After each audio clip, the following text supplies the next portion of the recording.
just doing the same thing, Sheila, just sending him forward, stepping his hindquarters out, stepping his front quarters over and sending him forward again.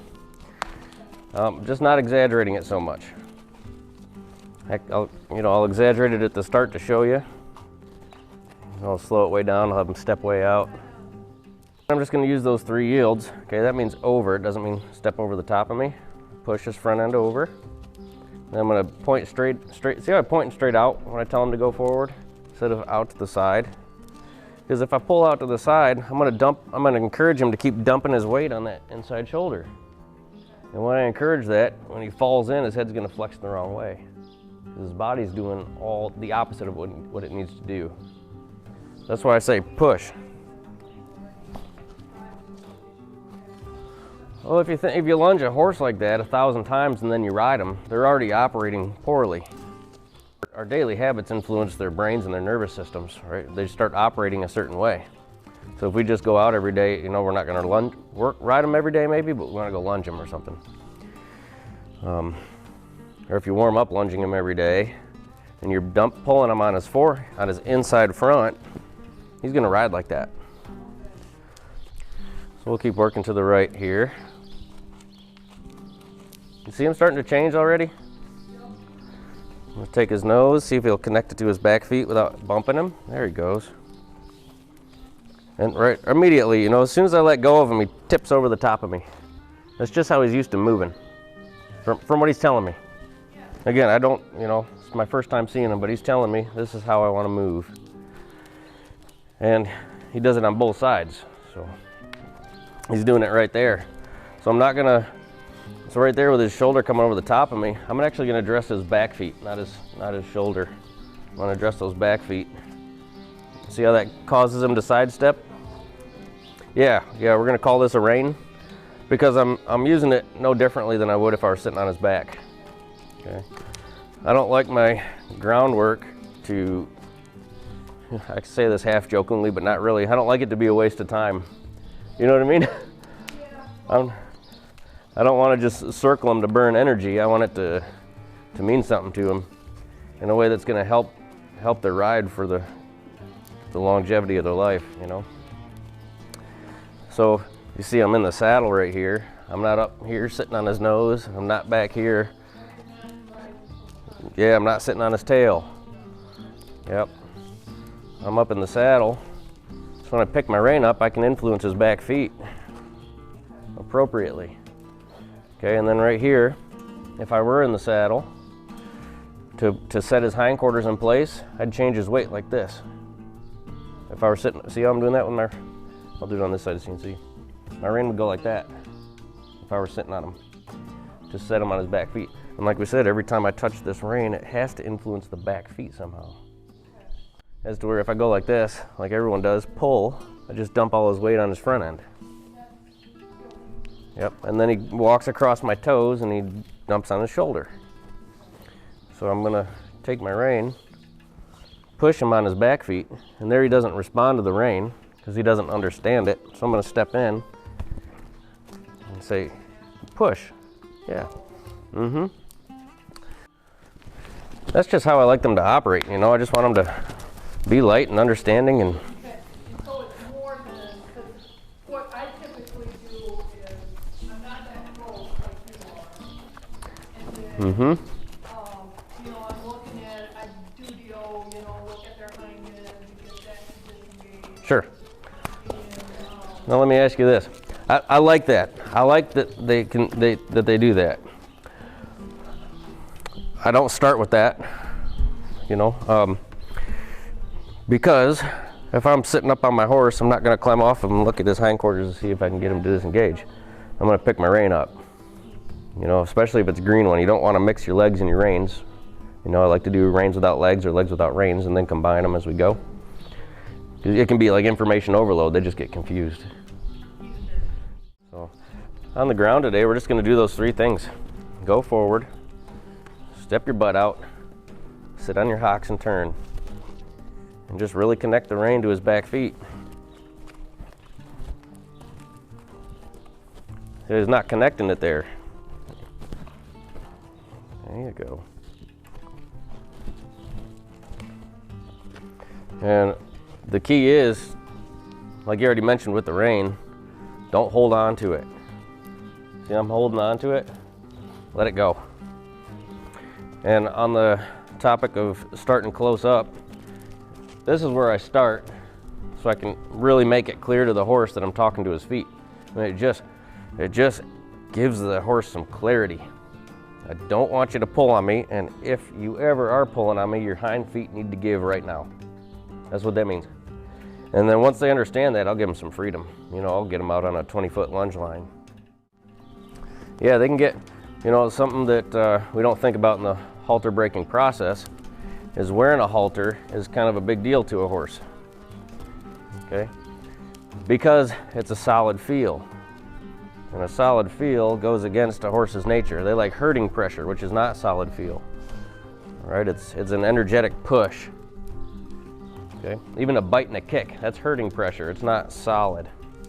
And when you get something solid on their face, or anywhere on their body, like a saddle, or your leg, or your finger, right? They want to fight that or run from it. So when you get them out on that long line and they have a halter on, you might not think it's anything. It's just a piece of rope, right? But to the horse, it's something they naturally lean against. Make sense?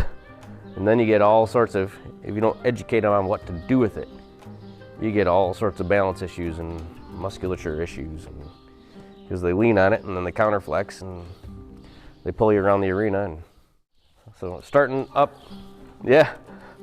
Starting up close allows me to give the horse clarity. So if I take a hold right here, like I'm sitting on her, like I'm sitting on him, it means give your back feet. It means yeah. He can't do that. He can't do what he's starting to do there with a tight top line. That's the first time I've seen him loosen up for a couple steps. It's the first time he's done it. See him? See him? And then he snaps right back. Yeah, we're changing his mind. We are going to do a little bit of, it's going to change how he's operating, right? But you're going to have to be disciplined about it. So I say 3 days. If he were here with me, probably in 3 days I'd get it working. But then if I were just to let it go and just send him out, he'd fall right back to what he was doing before. So it's going to take consistency over the course of probably a few months. Okay? And that's just to get a young horse just operating that way.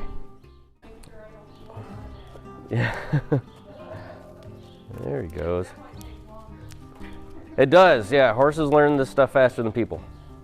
And it's, you know, they're designed to learn motor functions faster than people. So people joke about that, but it's true. They do learn faster than we do. Good. You see him starting to pick it up? Yeah, now sometimes they can get a little sore if we do too much of it in that first week or so. But I really just want to get the idea of the seed planted in his head. You're going to do you two are going to do most of your learning when you take him back home and start trying to figure this out. I can give you all the information, but you're not going to truly learn it until you're doing it every day. Again, I'm just watching the back feet. The head's the indicator that something's not working back there.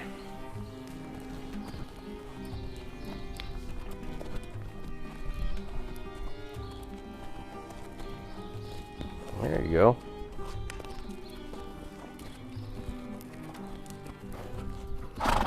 Yeah, it feels good, doesn't it?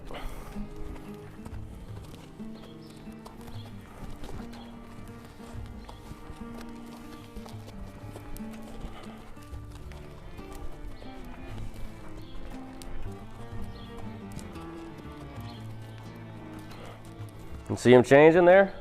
Yeah. Well, I start with just moving the rope, just moving the rein. If he doesn't respond to it, I'll use a little bump, but you let go of it right away.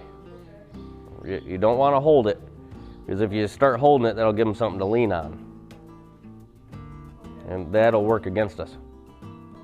Yep, so it's just a correct, and then let it go. Whether it works or not, let it go. Okay, but if it's not like a karate chop, Yeah, it's just like a, think of it in time with a footfall. It's a touch release. Make sense? And that's all you have to do. Don't bump it towards you like that, because that will do nothing other than give him something to pull against. Because, yeah. But think about yourself being up in the saddle. If I take this rein to this inside rein and lift up toward, you know, kind of toward my center, if I were sitting on him, that's going to step his back end out. So that's, if I have to take a hold, I'm going up like that instead of towards me.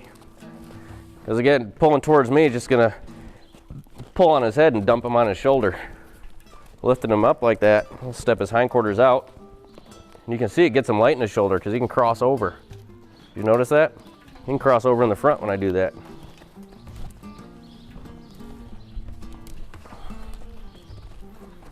There he goes. Isn't that cool? There he goes. You see, his feet are doing something different than what we started. And his nose is coming in. Before we had the camera rolling, we were talking about we need to address his feet, not his head. He said, let's get his nose in. I said, let's get his feet working, his nose will come in. See the difference? And then when you ride, you don't have just nose separate from the feet. So it's also a safety feature. So, you know, a built-in safety feature, because, you know, you can have a horse running away with it. You can pull on them as hard as you want, but their feet can still go. Right? Not to say he will, but we need, for his sake at least, we need that rein to brain to back foot connection. Yep. Yeah, well, think about taking contact on a horse that doesn't connect to the back feet. They don't know what to do with it. They just lean on it. They get anxious about it. They stop, they pull, they bolt through it, all that stuff.